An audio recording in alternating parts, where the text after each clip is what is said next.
Assalamualaikum warahmatullahi wabarakatuh. Perkenalkan, nama saya Hartati. Saya mengajar mata pelajaran IPS di SMP Negeri 1 Atap 1 Pandibatu, Kabupaten Pulang Pisau, sekaligus siswi PPG dalam jabatan tahun 2023. Program Studi Pendidikan Ekonomi di LPTK Universitas Palangkaraya. Nomor peserta 20 15 01 29 10 57. Saya akan melaksanakan uji kinerja di SMP Negeri 1 Atap 1 Pandibatu. Berikut video praktik pembelajaran saya. Assalamualaikum warahmatullahi wabarakatuh. Waalaikumsalam warahmatullahi wabarakatuh. Sebelum kita memulai pelajaran, kita berdoa dulu. Suryan, pimpin doa. Sebelum mulai pelajaran, marilah kita berdoa melalui doa dan kita masing-masing. Berdoa dimulai.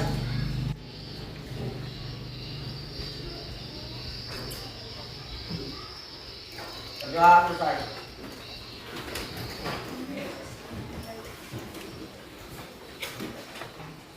Sebelum kita masuk ke pelajaran kita menyanyikan lagu nasional dulu. Berdiri.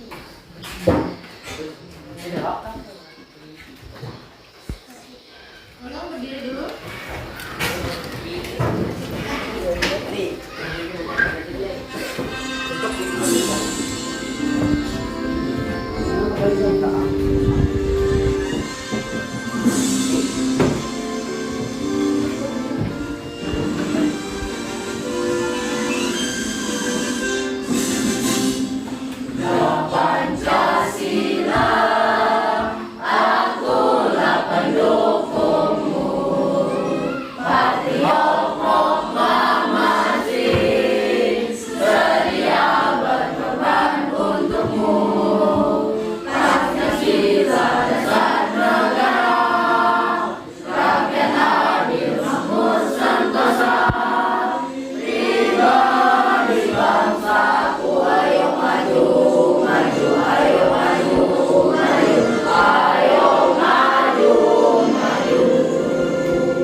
Hari ini hadir semua?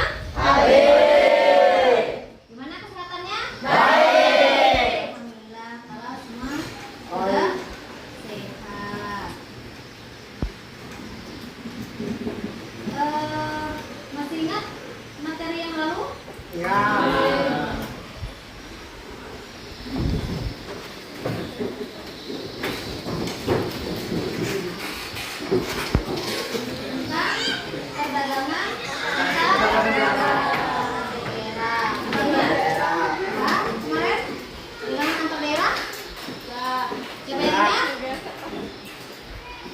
Perdagangan antar daerah adalah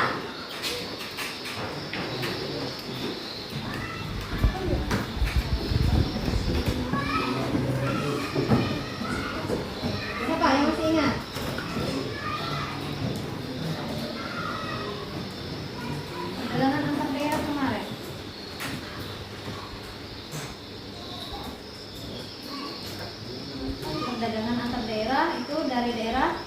Nah, contohnya daerah Kalimantan ke Pulau Jawa.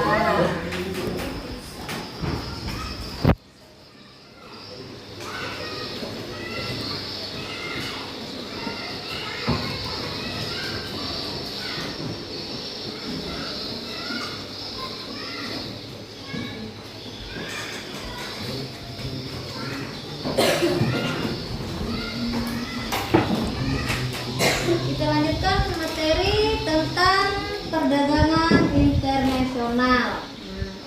Tahukah kalian mengapa Indonesia terlibat dalam perdagangan internasional? Sudah tahu atau belum?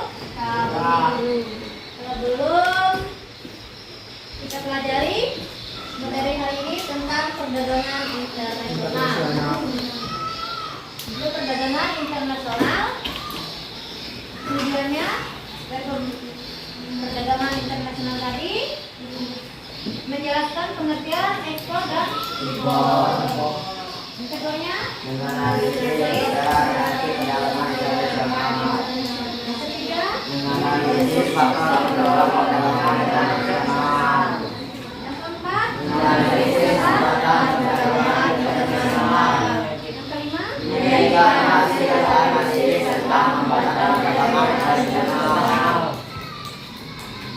Jadi tujuan dari pembelajaran ini Bu menggunakan PBL ya. PBL. Sekarang teknik dari penilaian situ adalah tes tertulis, Observasi observasi sikap dan penilaian penilaian presentasi. presentasi.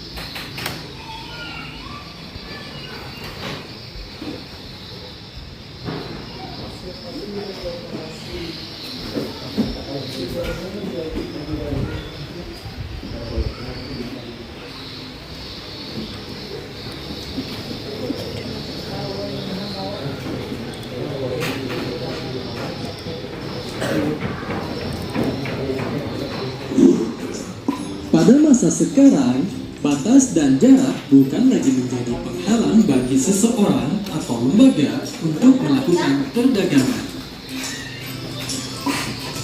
Bahkan, antar negara pun dapat melakukan perdagangan dengan mudah. Perdagangan antar negara adalah perdagangan yang dilakukan oleh masyarakat suatu negara dengan masyarakat negara lain atas dasar kesepakatan bersama. Kemudian, apa saja aktivitas dalam perdagangan antar negara?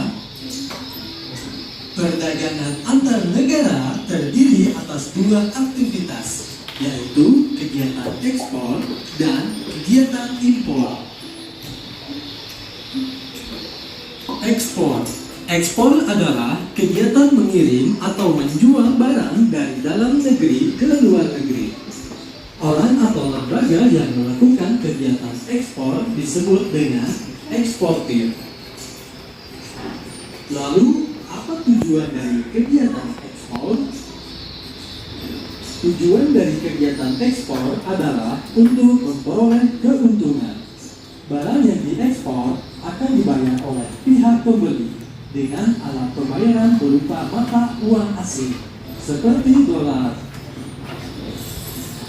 Mata uang asing ditanggung oleh pemerintah sebagai devisa negara. Devisa yang terkumpul akan digunakan untuk membiayai kegiatan impor.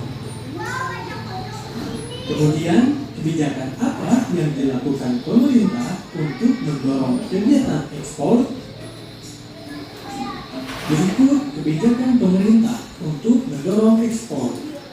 Yang pertama, kebijakan kemudahan kepada produsen barang ekspor berupa kemudahan mengurus perizinan serta memberikan fasilitas kepada produsen barang ekspor seperti bantuan teknologi, pelatihan inovasi produk, dan bantuan kredit dengan bunga yang rendah. Yang kedua, menjaga kestabilan nilai tukar rupiah. Kestabilan nilai tukar rupiah terhadap mata uang asing akan mempermudah para eksportir untuk menghitung biaya produksi produk ekspornya. Yang ketiga, membuat perjanjian dagang internasional, yaitu mencakup kesediaan masing-masing negara untuk menjadi pembeli atau penjual suatu barang. Yang keempat, meningkatkan promosi, yaitu berupa kegiatan pameran dagang, festival olahraga, seni, maupun kegiatan lainnya yang dapat berfungsi sebagai promosi. Lalu, faktor apa saja yang mendorong kegiatan ekspor?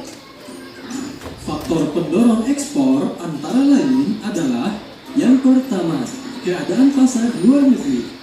Besar kecilnya permintaan dan penawaran dari berbagai negara dapat mempengaruhi harga di pasar dunia.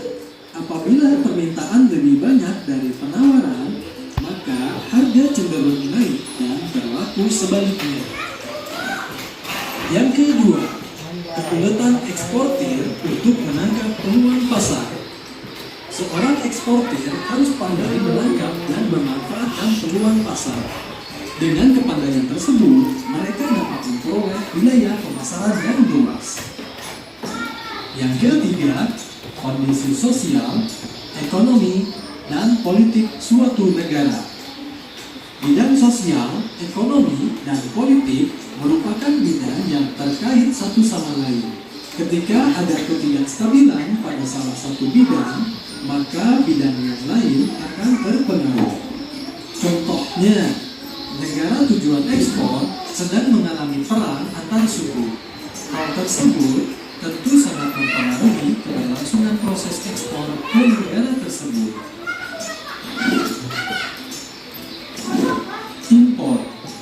Impor adalah kegiatan membeli barang dari luar negeri ke dalam negeri.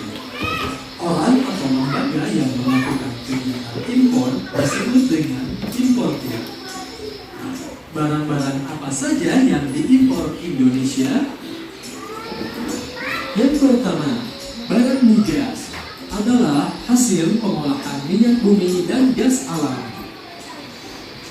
Yang kedua, barang non-migas adalah segala sesuatu yang merupakan hasil alam maupun industri, tetapi bukan termasuk kategori minyak bumi dan gas alam. Contohnya adalah seperti peralatan listrik, plastik, kendaraan, dan benda-benda dari besi dan baja. Lalu, apa manfaat perdagangan antar negara?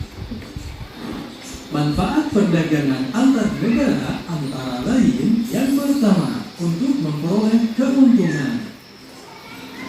Yang kedua, untuk memperoleh barang yang tidak diproduksi dalam negeri. Yang ketiga, untuk menjalin persahabatan antar negara. Yang keempat, untuk transfer teknologi modern. Kemudian, faktor apa saja yang menjadi pendorong perdagangan antar negara, ya? Faktor pendorong perdagangan antar negara antara lain adalah yang pertama, untuk memenuhi kebutuhan barang dan jasa dalam negeri. Yang kedua, keinginan untuk memperoleh keuntungan. Yang ketiga, adanya perbedaan kemampuan penguasaan ilmu pengetahuan dan teknologi dalam mengelola sumber daya ekonomi. Yang keempat, adanya kelebihan produk dalam negeri sehingga memerlukan pasar baru untuk menjual produk tersebut. Yang kelima, adanya perbedaan keadaan seperti sumber daya alam, iklim, tenaga kerja, budaya, dan jumlah penduduk yang menyebabkan adanya perbedaan hasil produksi dan adanya keterbatasan produksi. Yang keenam, keinginan untuk membuka kerjasama, hubungan politik, dan dukungan dari negara lain. Yang ketujuh, terjadinya era globalisasi, sehingga tidak ada satupun negara di dunia ini dapat hidup sendiri. Sudah paham? Yang Ibu tampilkan tadi? Ini cara transaksi perdagangan internasional. Tahukah kalian apa saja alat pembayaran pembayaran perdagangan internasional. Untuk melakukan transaksi perdagangan internasional, ada beberapa cara yang dilakukan untuk melakukan pembayaran. Mari kita transaksi dalam perdagangan internasional.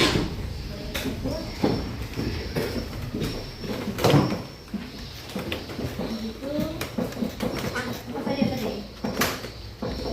Apa saja alat pembayaran perdagangan internasional tadi? Ya, apa? Uang. Uang. Habis itu ada beberapa cara yang dilakukan untuk melakukan pembayaran tadi. Ada? Tidak.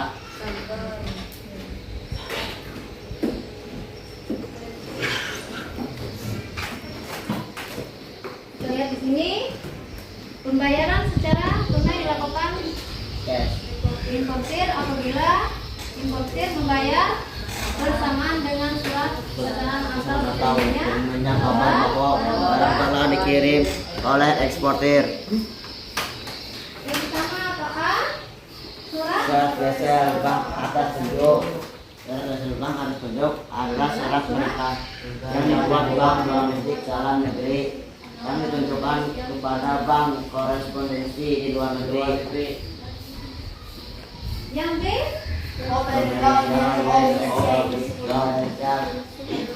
adalah surat ya adalah surat yang diberikan oleh eksportir untuk membayar uang.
Sudah selesai diskusinya? Sudah. Kalau sudah selesai, kalian presentasikan hasil dari kelompok yang tadi. Assalamualaikum warahmatullahi wabarakatuh. Waalaikumsalam warahmatullahi wabarakatuh. Kami dari kelompok 1 yang beranggotakan saya Lulupa, saya Fitri, Rani, saya Rani.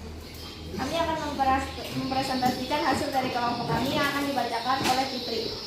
Permasalahan yang kami cari yaitu bagaimana solusi untuk mengatasi perbedaan nilai mata uang pada perdagangan internasional. Adapun solusinya yaitu setiap negara tentu memiliki mata uang yang berbeda dengan nilai yang berbeda pula. Acap kali negara mengekspor hanya ingin produknya dibayar menggunakan mata uang negaranya. Misalnya, Indonesia sebagai mengekspor produk kelapa ke Belanda dengan perbedaan nilai tukar. Indonesia ingin produknya dibayar dalam rupiah. Terkait hal ini, umumnya sebagai jalan tengah, kedua negara yang berdagang menggunakan mata uang asing lain yang biasa digunakan sebagai pembayaran internasional seperti dolar atau euro. Apakah ada yang ingin bertanya? Saya Silakan. dari kelompok 4, nama saya Isti Nabila.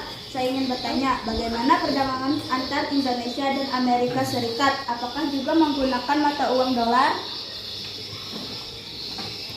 Pembayaran tergantung kebajikan dan kesepakatan eksportir dan importir. Apakah pembayaran menggunakan dolar atau menggunakan mata uang lokal? Karena Amerika Serikat menggunakan mata uang dolar dan Indonesia menggunakan rupiah, maka transaksi pembayaran bisa menggunakan mata uang dolar atau rupiah.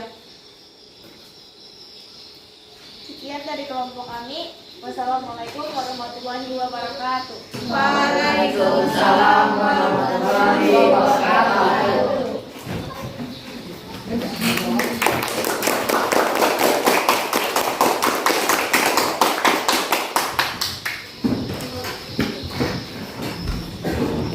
Silakan kelompok yang lainnya. Kelompok 4.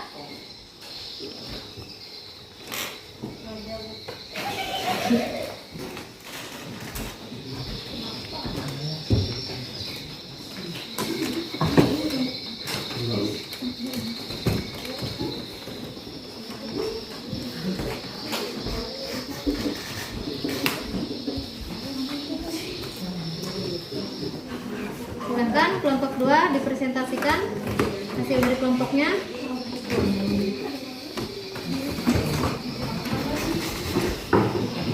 Assalamualaikum warahmatullahi wabarakatuh. Waalaikumsalam warahmatullahi wabarakatuh. Kami dari kelompok 2 yang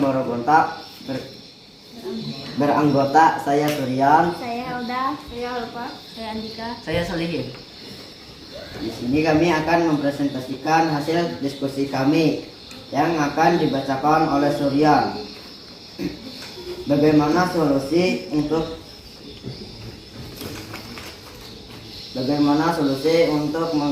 mengatasi dampak perang yang terjadi antara Rusia dan Ukraina terhadap perdagangan Indonesia. Adapun solusinya yaitu perdagangan Indonesia dengan Rusia dan Ukraina yang tidak terlalu memiliki peran signifikan menjadi alasan mengapa hal ini tidak akan memiliki dampak terhadap perdagangan Indonesia. Terkait dengan hubungan dagangan dengan Ukraina, kekhawatiran ada pada pasokan gandum Indonesia yang sebagai besar diambil dari Ukraina, sehingga timbul kekhawatiran akan produksi olahan gandum seperti mie instan dan roti akibat kelangkaan pasokan barang.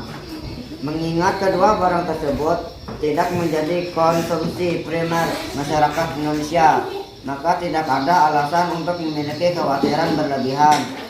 Untuk mengantisipasi dampak yang lebih besar lagi, pemerintah Indonesia dapat memperluas supplier gandum dari negara lain dan mencari partner non tradisional dalam perdagangan internasional. Sekian penyampaian dari saya. Apakah ada yang ingin bertanya?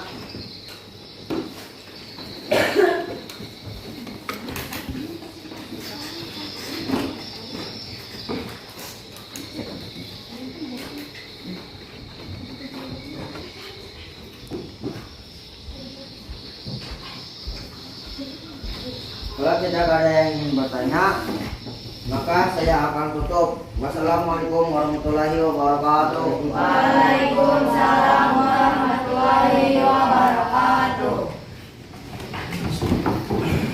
Kelompok lainnya, siapa yang bersiap? Kelompok 3, dipersilakan untuk mempresentasikan hasil dari kelompoknya.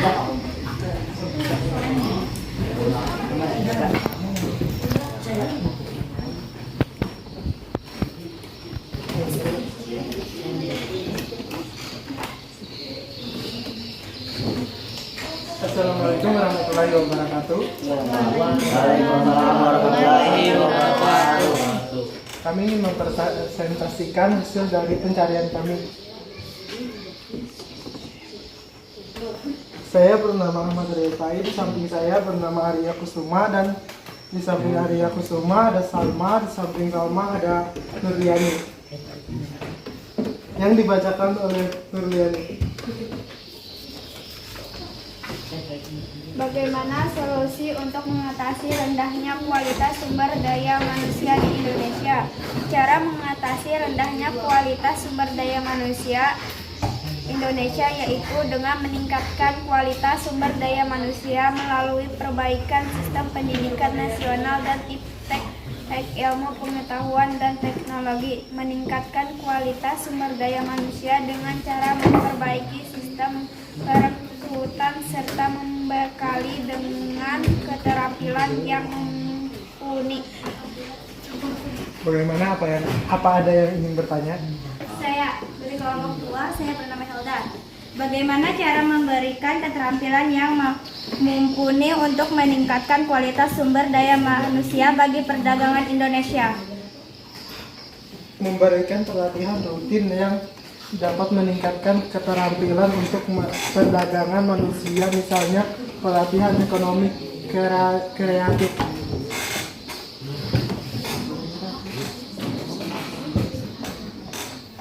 Demikian presentasi dari kami. Wassalamualaikum warahmatullahi wabarakatuh. Waalaikumsalam warahmatullahi wabarakatuh.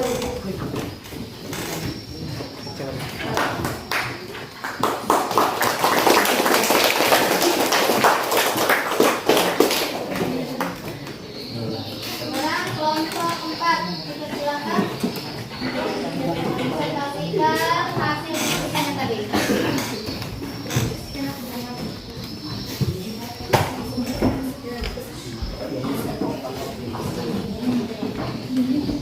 Assalamualaikum warahmatullahi wabarakatuh. Waalaikumsalam warahmatullahi wabarakatuh. Kami dari kelompok 4 yang beranggotakan, nama saya Ahmad Rasidi, Dan saya Mizaki. saya Istinabila, saya Sipanor Atika, Saya Maulana. yang akan dibacakan oleh Sipanor Atika. Bagaimana solusi untuk mengatasi hambatan perbedaan bahasa antara Tiongkok dan Indonesia? Pemakaian jenis bahasa yang berbeda juga menjadi hambatan bisnis internasional. Misalnya importir Tiongkok yang lebih fasih bahasa Mandarin, sementara pihak Indonesia lebih mengerti bahasa Inggris. Perbedaan bahasa ini jika tidak dicari solusinya bisa membuat kesalahpahaman. Tentunya hal tersebut bisa merugikan salah satu pihak.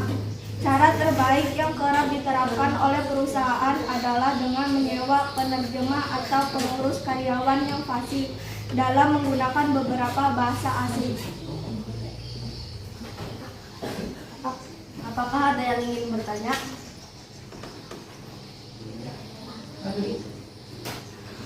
Saya kembali ingin bertanya.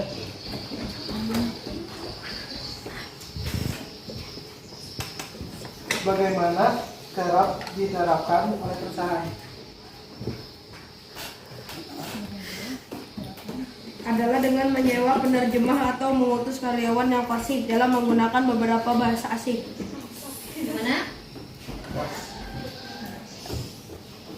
Kalau tidak ada lagi yang ingin bertanya, kami tutup. Wassalamualaikum warahmatullahi wabarakatuh. Waalaikumsalam warahmatullahi wabarakatuh.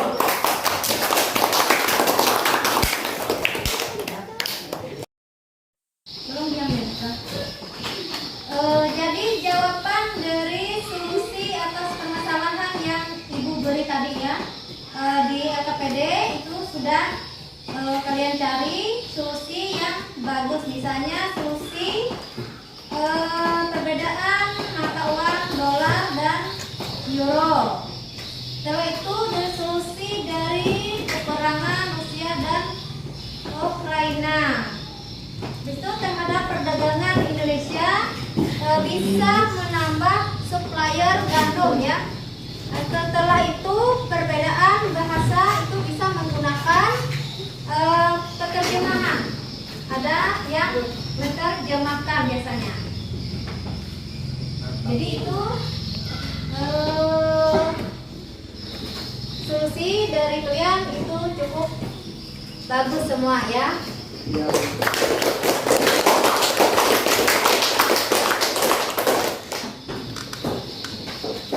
Ada yang bisa menyimpulkan tentang perdagangan internasional? Ya, silakan. Perdagangan internasional berkaitan dengan kegiatan ekspor dan impor dengan menggunakan transaksi pembayaran secara tunai dan pembukaan rekening. Ya, itu kesimpulan dari perdagangan internasional. Untuk faktor pendorong, Adapun faktor pendorong yaitu perbedaan sumber daya alam, penghematan biaya produksi, pemenuhan kebutuhan nasional, perbedaan penguasaan teknologi.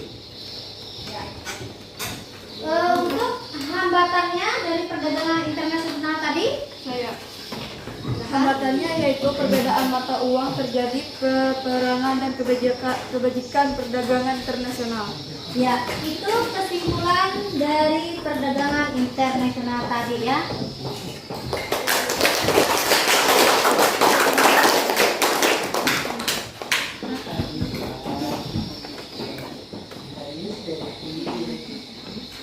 Sekarang Ibu untuk penilaian formatif kalian Ibu bagikan.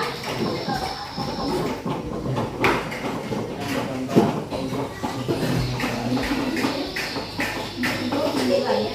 Siapa Ibu?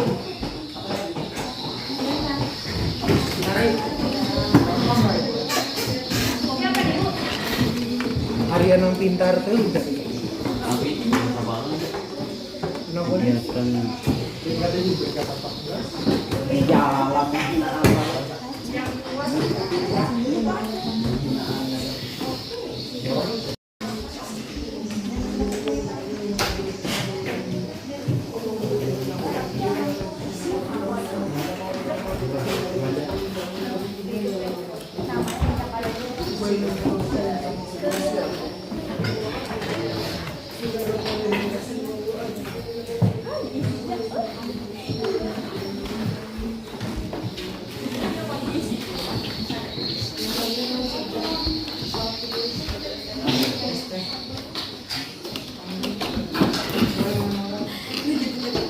Jalan.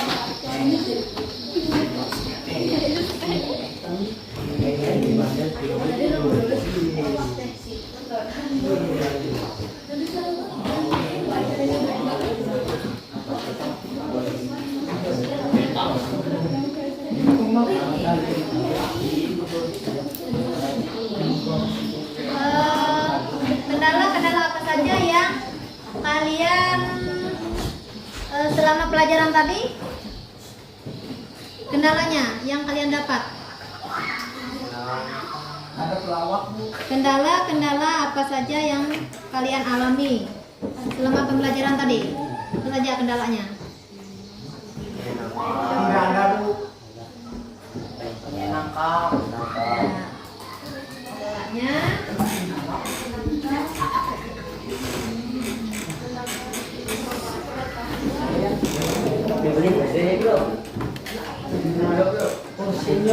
Ada tidak ada kendalanya? Tidak ada. Kalau tidak ada kendalanya, Ibu cukupkan sampai di sini dulu materi kita. Untuk materi minggu depan itu tentang dinamika penduduk. Oke Bu. Ya, silakan. Saya Bu. Ya, materi baik. Bagaimana cara transaksi secara tunai pada perdagangan internasional? Jadi transaksinya itu pembayaran secara tunai itu dilakukan importir apabila importir membayar bersama dengan surat pesan atau diterimanya kabar bahwa barang telah dikirim oleh ekspor. Gimana? Iya.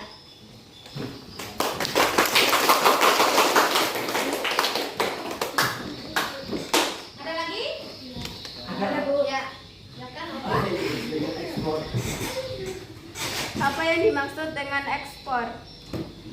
Ekspor merupakan kegiatan menjual barang atau produk ya, produk ke luar negeri. Misalnya PT Perkebunan Nusantara akan menjual minyak kelapa sawit ke Thailand. Bagaimana?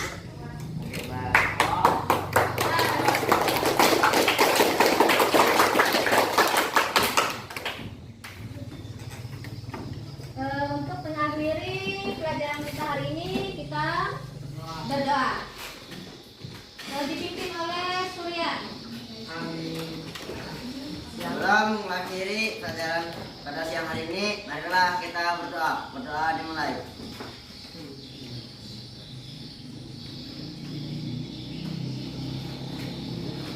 Doa selesai.